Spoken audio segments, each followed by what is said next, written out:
اعوذ باللہ من الشیطان الرجیم بسم اللہ الرحمن الرحیم الحمد للہ رب العالمین وهو ارحم الراحمین والعاقبة للمتقين والصلاة والسلام على خاتم الأنبياء والمرسلين رحمة للعالمين محمدا المصطفى ثم الصلاة والسلام على خاتم الأولياء الكاملين وسيد المهتدين محمدا المهدي المجتبى ثم الصلاة والرضوان على آلهم الطاهرين وأصحابهم الراشدين أجمعين من يومنا هذا إلى يوم الدين. أما بعد، فقال الله سبحانه وتعالى في القرآن المجيد والفرقان الحميد: فاعوذ بالله من الشيطان الرجيم بسم الله الرحمن الرحيم إن الشيطان لكم عدو فاتخذوه عدوا إنما يدعو حزبه ليكونوا من أصحاب السعير.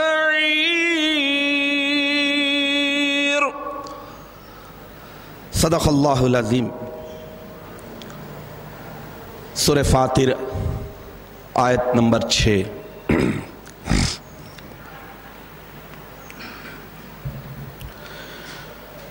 حاضرین محترم،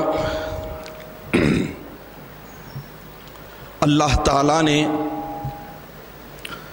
ہم انسانوں کو اشرف المخلوقات بنایا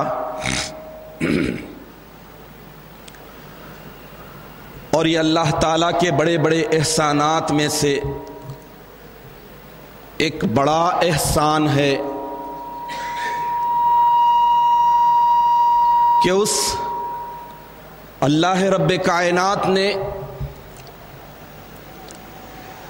ہمیں اشرف المخلوقات بنانے کے ساتھ ساتھ ایمان کی دولت سے مالا مال کرتے ہوئے پھر انسانوں میں بھی اشرف بنایا، سارے انسانوں میں بھی ہمیں اعلیٰ بنایا. اور اس کے بعد اللہ تعالیٰ نے اپنے فضل و کرم سے نور علی نور، نور پر نور کے مماثل ہمیں مہدی آخر الزماں حضرت میرا سید محمد جیون پوری علیہ الصلاۃ والتحیات کی تصدیق کرنے کی بھی توفیق عطا کر کے پھر ایمان والوں میں بھی ہمیں اشرف اور اعلیٰ بنایا. تو اب اس اعتبار سے ہمارا فرض بنتا ہے کہ ہم اپنی زندگی کا ایک مقصد، ایک ایم جو اسلامی تعلیمات اور مہدی علیہ السلام کی تعلیمات کے مطابق ہے مقرر کرے، اور ایک مومن اور مہدوی کا مقصد حیات صرف اور صرف اللہ تعالی کی ذات کو پانا، معرفت حاصل کرنا اور اللہ ہی سے محبت کرنا۔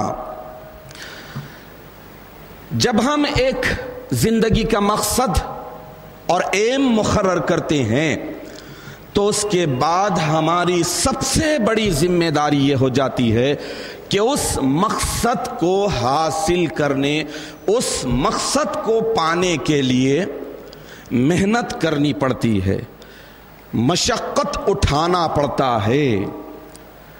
اور محنت اور مشقت کا مطلب ہے کہ فرائض نبوت پر پوری صدق دلی کے ساتھ عمل کرتے ہوئے فرائض ولایت کو بھی اختیار کرنے کی سعادت حاصل کرے۔ تو اب جب راستے کا تعین ہو جائے، مقصد مقرر ہو جائے، ہمارا ایم فکس ہو جائے، تو اس کے بعد ہماری زندگی اور زندگی کا طرز، ہماری عبادت اور ہماری عبادت کا طرز ویسے ہی ہونا چاہیے جیسا کہ ان پاکان خدا کی تھی جنہوں نے مقصد حیات کو اس دنیا میں پایا، اللہ کی ذات کو اس دنیا میں پایا۔ اسی لیے اللہ سبحانہ و تعالی سورہ فاتحہ میں دعا کے سانچے میں یہ حکم دے رہے ہیں کہ تم اس راستے کی تمنا کرو، اس راستے پر چلنے کی اللہ سے دعا کرو جو صراط مستقیم ہے، سب سے سیدھا ہے، جو منزل مقصود کو بلا رکاوٹ لے جانے والا ہے۔ اور کون سا راستہ؟ ان لوگوں کا راستہ جن پر اللہ کا انعام ہوا ہے۔ تو اب راستہ مقرر ہو گیا، مقصد حیات مقرر ہو گیا، تو اب اس کے بعد راستے سے بہکنا، راستے سے ہٹنا، راستے سے اپنے آپ کو دور کر لینا، یہ بدبختی کی بات ہوگی۔ تو ایک مومن بندے کی زندگی کا مقصد اس راستے پر چلنا، اس راستے پر دوڑنا جو صراط مستقیم ہے، اللہ تعالیٰ کی معرفت، محبت، دیدار کا ہے، اللہ کے ذات کو پانے کا ہے۔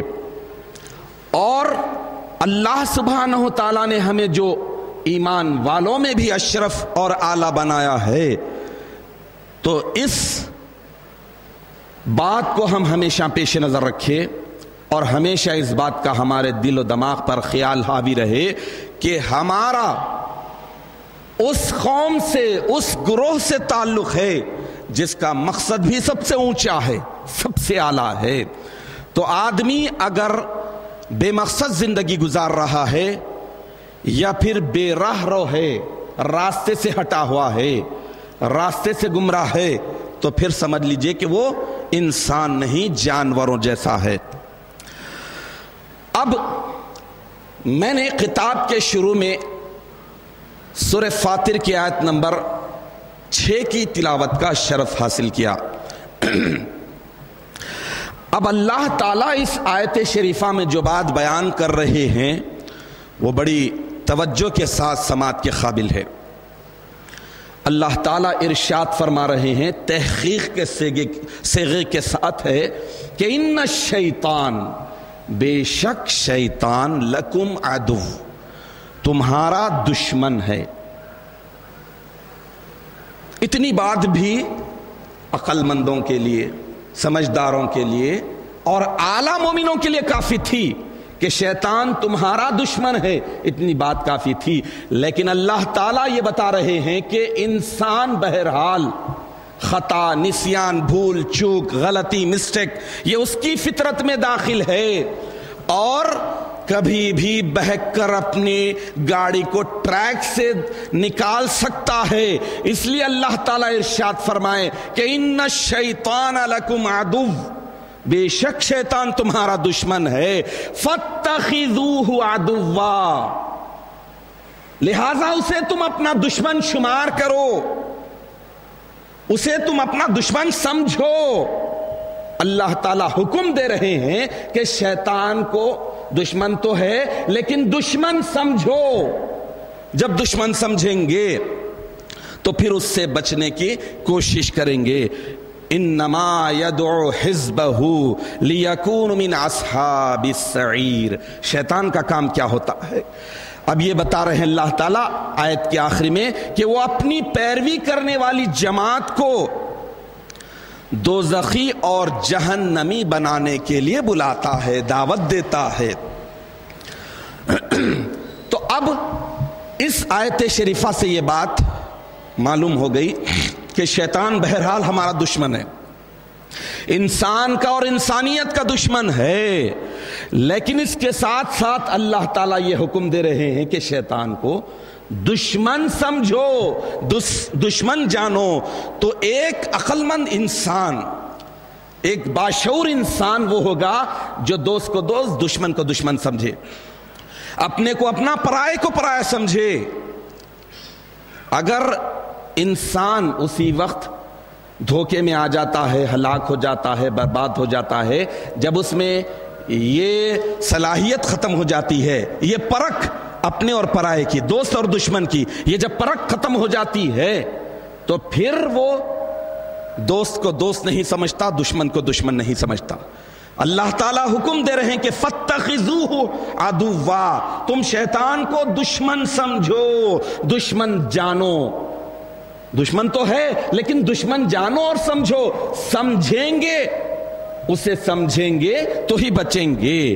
جب ایک بات ہے، انسانی بات ہے، انسانی فطرت ہے کہ جب انسان کسی کو اپنا دشمن سمجھتا ہے، یہ طے کر لیتا ہے کہ فلاں میرا دشمن ہے، تو اب اس کے بعد دشمن جب سمجھتا ہے تو دن کے اجالے میں، رات کے اندھیرے میں، سامنے پیچھے، ظاہر اور باطن میں، ہر حال میں اسے دشمن سمجھتا ہے۔ اس کی ہر حرکت اسے کھٹکتی ہے، اس کی مسکراہٹ بھی دشمنی کی دکھتی ہے۔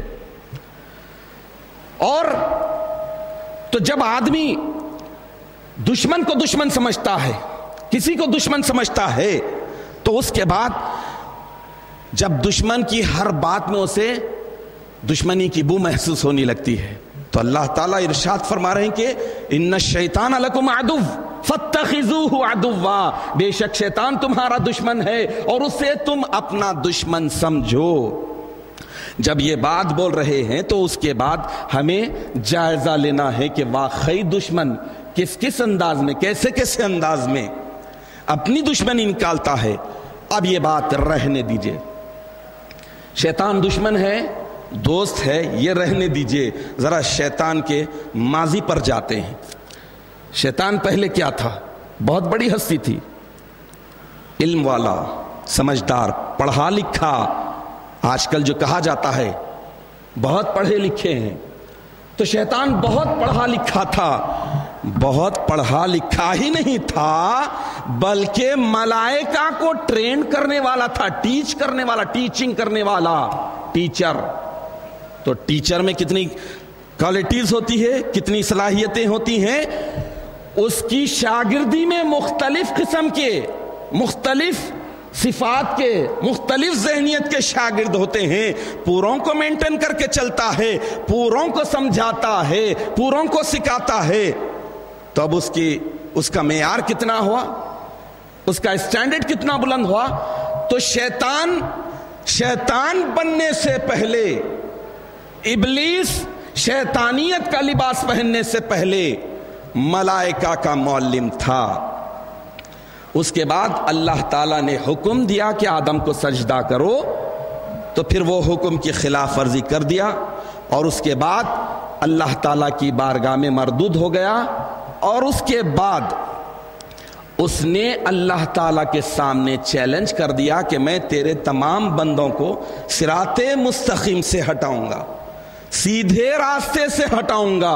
انسانوں کا جو مقصد حیات ہے وہ مقصد حیات سے اتنے دور ڈال دوں گا, اتنی دور بھگا کر لے جاؤں گا کہ پھر صراط مستقیم پر آنے کا وہ سوچ بھی نہیں سکیں گے.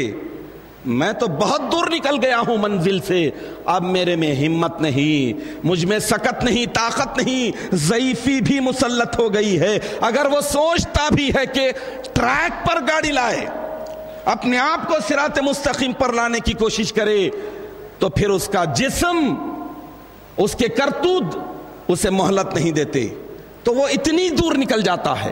تو شیطان کا کام کیا ہے؟ اللہ تعالیٰ آیت کے آخری میں ارشاد فرما رہے ہیں کہ انما یدعو حزبہ لیکونوا من اصحاب السعیر, کہ شیطان دعوت دیتا ہے, دعا یدعو دعوت دیتا ہے, تو دعوت دینے کے لیے خوبصورتی کا لبادہ اڑتا ہے, اتنے بڑے بڑے کتابوں کا جیگڑ رکھ کر ایک چینل اپنے نام کا کھول لیتے ہیں اور لوگوں کو گمراہ کرتے ہیں. لیکن انہی نومولود فرقے کے تعلق سے حضور اکرم نبی مکرم صلی اللہ تعالی علیہ وسلم 14 صدی قبل ارشاد فرماتے ہیں کہ نجد سے ایک ایسا شخص نکلے گا, شیطان کی سینگ سے نکلے گا, اور آج اس کے حواری اور ذریت پوری دنیا میں پھیل گئے ہیں, لوگوں کو گمراہ کر رہے ہیں. حدیث کے کتاب ایسے جگڑ کے ساتھ رکھ کے بتا رہے ہیں, گمراہ کر رہے ہیں, دعوت دے رہے ہیں. یدعو دعوت دے رہے ہیں کس کی طرف؟ تاکہ تمہیں جہنمی بنائے, دوزخی بنائے. وسیلہ جائز نہیں, نظر نیاز جائز نہیں, حب رسول جائز نہیں, شرک ہے. رسول کو نعوذ باللہ من ذالک مثل اخینا, ہمارے بھائی جیسے کہہ دو. تو اس طرح کے یہ شیطان کے حواری ہیں. جیسا کہ سورہ کہف میں بھی اللہ تعالیٰ ایک جگہ ارشاد فرماتے ہیں کہ افتتخذون وذریته اولیاء من دونی وهم لکم عدو بئس للظالمین بدلا, کیا پھر تم اسے یعنی شیطان کو اور اس کی ذریت اور اولاد کو مجھے چھوڑ کر اپنا دوست بنا رہے ہو, حالانکہ وہ تم سب کا دشمن ہے. ایسے ظالموں کا کیا ہی برا بدل ہے. تو اللہ تعالیٰ شیطان کے ساتھ ساتھ اس کی ذریت کا بھی ذکر قرآن پاک میں کیا ہے. شیطان اور شیطان کے چیلوں کا, شیطان اور شیطان کی اولاد کا ذکر کیا ہے. تو شیطان کا کام کیا ہوتا ہے؟ صراط مستقیم سے, مقصد حیات جس راستے کا نام ہے اس راستے سے دور ڈالنے کا کام شیطان کا ہے اور شیطان کی ذریت کا ہے. تو اللہ تعالیٰ نے یہ بتا دیا کہ شیطان, ان الشیطان لکم عدو, بے شک شیطان تمہارا دشمن ہے. فاتخذوہ عدوا, تو تمہارا بھی کام ہے کہ اسے دشمن شمار کرو, دشمن سمجھو, دوست مت سمجھو. تو اب اللہ تعالیٰ یہاں حکم دے رہے ہیں. قرآن پاک کا مزاج ہے, قرآن پاک کی بلاغت یہ ظاہر کرتی ہے کہ جہاں اللہ تعالیٰ کسی چیز کا حکم دیتے ہیں, اقیموا الصلاۃ, نماز قائم کرو, تو نماز فرض ہوئی. آتوا الزکات, زکات دو, تو زکات فرض ہوئی. فاتخذوہ عدوا, شیطان کو دشمن سمجھو, تو یہ حکم ہوا کہ شیطان کو دشمن سمجھنا. یہ اللہ کا حکم ہے, فرض ہے ہر بندے پر کہ شیطان کو اور اس کی ذریت کو دشمن سمجھے. اور دشمن کا کام کیا ہوتا ہے؟ سیدھا سیدھا اللہ تعالیٰ اس سورہ فاطر کی آیت نمبر 6 کے آخر میں ارشاد فرما رہے ہیں کہ انما یدعو, بے شک حزبہ, شیطان اپنی پیروی کرنے والی جماعت کو صرف دوزخی اور جہنمی بنانے کے لیے بلاتا ہے. تو اب آپ دیکھ لیجئے کہ شیطان دعوت دے رہا ہے, دعوت میں خوبصورتی کا لبادہ اڑ رہا ہے, اور کسے پہلے, سب سے پہلے مقصد حیات سے دور کیا, صراط مستقیم سے ہٹایا. سب سے پہلے کس کی گاڑی ہٹی؟ حضرت آدم علیہ السلام کی. لیکن حضرت آدم علیہ السلام کی تمنا تھی, خواہش تھی, یہ خواہش یہ تھی کہ جنت میں خلد کی زندگی ملے، ہمیشہ کی زندگی ملے، اللہ تعالیٰ حکم دے دیا تھا، وہ حکم کو بھی بھول گئے۔ فَلَا تَقْرَبَا هَذِهِ الشَّجَرَةَ، اے آدم تم اور تمہاری بیوی دونوں بھی اس درخت کے قریب بھی نہیں جانا۔ چکنا تو بہت دور کی بات ہے، فَلَا تَقْرَبَا، دونوں بھی قریب نہیں جانا۔ بھول گئے۔ کیوں بھول گئے؟ شیطان آیا اور ورغل آیا۔ حضرت آدم علیہ السلام کی تمنا اور خواہش کیا تھی؟ کہ جنت میں ہمیشہ رہے، تاکہ جنت بنانے والے کا ہمیشہ دیدار ہوتا رہے۔ اس تمنا اور آرزو کو وہ جانتا تھا، چونکہ پڑھا لکھا تھا۔ شیطان پڑھا لکھا تھا، دعوت کے سارے طریقوں کو جانتا تھا، چنانچہ وہ بھی قسم کھا گیا۔ وَخَاصَمَهُمَا إِنِّي لَكُمَا لَمِنَ النَّاصِحِينَ، سورہ اعراف آیت نمبر 21 میں شیطان کہہ رہا ہے، قسم کھا رہا ہے کہ اے آدم میں تمہارے لیے اور تمہاری بیوی کے لیے نصیحت کرنے والا ہوں، اچھی بات بتانے والا ہوں، وہ بھی قسم سے۔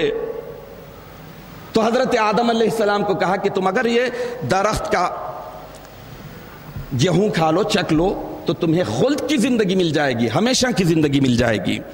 تو اس طرح انسان انہیں گمراہ کرنے کی کوشش کیا۔ تو شیطان کا کام ہی یہ ہوتا ہے، شیطان کی ذریت کا مقصد ہی یہ ہوتا ہے کہ نیکوکاروں کو نیکی سے ہٹائے، مقصد حیات سے دور ڈال دے، جہنمی بنا دے، دوزخی بنا دے۔ تو آج ساری دنیا کا اگر آپ جائزہ لے تو اسلام کے نام پر جو نومولود فرقے ہیں، قسم قسم کے ہیں، جس میں اسلام کا لفظ بھی داخل ہے، وہ دنیا کو گمراہ کر رہے ہیں۔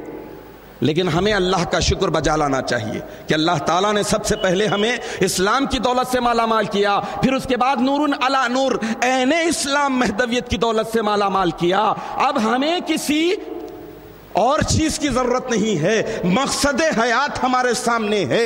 مقصد حیات کو پانے والے وہ سارے فرائض نبوت اور فرائض ولایت ہے۔ شرط یہ ہے، کام یہ ہے کہ ان فرائض نبوت اور فرائض ولایت پر صدق دلی کے ساتھ عمل کرنے کی کوشش کرے، تو مقصد بھی حاصل ہوگا اور خدا بھی حاصل ہوگا۔ حاضرین محترم، جن، جنات اور شیطان یہ ایسی مخلوق ہے جنہیں انسان نہیں دیکھ سکتا، لیکن یہ ایسی مخلوق ہے کہ یہ انسان کو دیکھ لیتے ہیں۔ انسان انہیں نہیں دیکھ سکتا، لیکن انسان کو یہ دیکھتے ہیں، ہر حال میں دیکھتے ہیں۔ اور اللہ سبحانہ و تعالیٰ نے، حدیث شریف کا مفہوم ہے کہ خاص طور پر شیطان کو نوری لباس میں ظاہر ہونے کی فیسلٹی دے رکھی ہے۔ انہیں شیطان کو اتنی سہولت دی ہے کہ وہ نورانی لباس، نورانی وجاہت، نورانی لک میں آ جائے، سامنے ایک بہترین اچھا لبادہ اوڑھ کر آ جائے، تاکہ لوگ سمجھے کہ بھائی ان کے سراپے سے تو اسلام جھلک رہا ہے، یہ تو پکے مسلمان نظر آ رہے ہیں، لیکن وہ در پردہ شیطان ہوتے۔ تو اللہ سبحانہ و تعالی اب شیطان سے کیسے بچے؟ چنانچہ امام الکائنات سیدنا و مولانا حضرت مہدی موعود برحق علیہ الصلاۃ والتسلیم ارشاد فرماتے ہیں کہ انسان کے 4 بڑے دشمن ہیں، 4 بڑے دشمن ہیں، لیکن انسان کو صرف 2 پر اختیار ہے اور 2 پر اختیار نہیں۔ 2 پر اختیار ہے تو وہ ہے، ایک ہے دنیا اور دوسری ہے خلق، مخلوق۔ یہ انسان کے اختیار میں ہے، دنیا کو بھی چھوڑ سکتا ہے، مخلوق کو بھی چھوڑ سکتا ہے۔ عزلت از خلق اختیار کر کے اپنے آپ کو مقصد حیات کو پانے کے لیے دنیا اور مخلوق سے الگ تھلگ کر لے سکتا ہے، لیکن 2 بڑے دشمن اور ایسے ہیں جس پر انسان کا کوئی اختیار نہیں، وہ ہے نفس اور شیطان۔ اب اس کے بعد ان النفس لامارۃ بالسوء الا ما رحم ربی، بے شک نفس برائی کا بہت زیادہ حکم دینے والا ہے، سوائے ان کے جن پر میرا رب رحم کرے۔ تو رب ہی جس پر رحم کرے، وہ نفس کی